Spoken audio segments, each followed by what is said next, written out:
చేది నాన్న, చిరాగ్గా ఉంది నీతో నడవాలంటేనే. బతకలేక బడి పంతులు అని పంతులు ఉద్యోగం చేస్తున్నావు. నీతో పాటు చదువుకున్న వాళ్ళందరూ మంచిగా ఉద్యోగాల్లో సెటిల్ అయి మంచిగా సంపాదిస్తున్నారు. వాళ్ళ పిల్లలందరూ వెల్ సెటిల్డ్. నీకేమో చాలని జీతాలు. ఆ జీతాలతో మమ్మల్ని పెంచి పోషించలేక ఇగో ఇట్లా మధ్యతరగతి బతుకులు బతుకుతున్నాం. అంత చిరాగ్గా ఉంది. సార్ నమస్తే సార్. నేను సార్ మీ విద్యార్థి మీనాక్షిని. బాబు మా బాబే. బాబు మీరు ఎంత అదృష్టవంతులు. ఇట్లాంటి తండ్రి కడుపును పుట్టినందుకు చాలా గొప్పవారు. ఆ రోజు మీ నాన్నగారు మాకు చదువుతో పాటు గొప్ప సంస్కారం నేర్పించారు, గొప్ప విలువలు తెలియపరిచారు. కాబట్టే మేము ఈ రోజు ఇంత స్థాయిలో ఉన్నాం బాబు. మాధవరావు గారండి, నమస్కారం సార్. మీరు అప్పుడు మీ స్కూల్ టైం అయిపోయిన తర్వాత మా బాబుకి లెక్కల ట్యూషన్ చెప్పారు సార్. ఇవాళ మా బాబు చాలా వృద్ధిలోకి వచ్చాడు సార్. బాగా డెవలప్ అయిపోయాడు సార్ మా బాబు. నమస్కారం సార్. బాబు మీ బాబా సార్? అవునమ్మా మా బాబు. బాబు ఇలాంటి తండ్రి కడుపులో పుట్టడం నీ అదృష్టం నాన్న. ఓకే సార్, నమస్తే సార్, వస్తాను. ఓకే.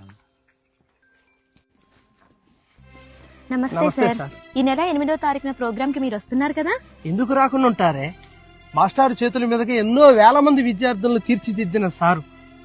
పైగా ఆ సార్ దగ్గర చదువుకున్న ఒక విద్యార్థి కలెక్టర్ అయ్యాడు. మా మాస్టర్ వస్తే తప్ప నేను రానని అంటున్నాడు. సార్ మీరు తప్పకుండా రావాలి సార్. అలాగే. వెళ్ళొస్తాను.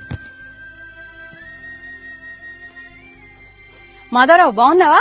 లలిత బాగున్నావా నువ్వు? ఏం బాగుంటాను. నేను పనిచేసే ఆఫీస్ లో ఎవరో లంచం తీసుకున్నారంట. అదేదో నేను తీసుకున్నట్టు మా కాలనీ వాళ్ళందరూ వింతగా చూస్తున్నారు. నీ కెరియర్ లో ఒక్క రిమార్కు లేదు, లంచాలు తీసుకున్న పేరు లేదు. గుణములో గొప్పవాడైన రాముడే చేతులెత్తి మొక్కే గురువు స్థానం మీది. దొంగలు దోచని ఆస్తిని విద్యార్థులకు అండగా అందించే మీరు నాకు స్నేహితులవటం నా అదృష్టం. తల్లిలో గురువు ఉంటారు, తండ్రిలో గురువు ఉంటారు, భార్యలో గురువు ఉంటారు, భర్తలో గురువు ఉంటారు, స్నేహితుల్లో గురువు ఉంటారు.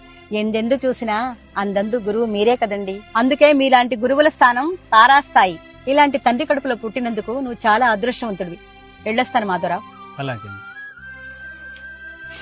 నాన్న నన్ను క్షమించండి నాన్న, నన్ను క్షమించండి నాన్న.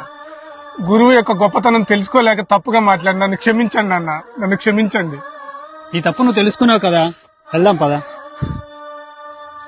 నిజంగా గురువుల స్థాయి తారాస్థాయే. ఆ స్థాయిని చేరుకోవటం వారికే సొంతం.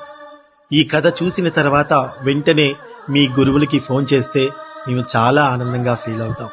నేను కూడా వెంటనే మా టీచర్ గారికి కాల్ చేస్తాను. ఆమె భిక్షే ఈ రోజు నా ఈ జీవితం.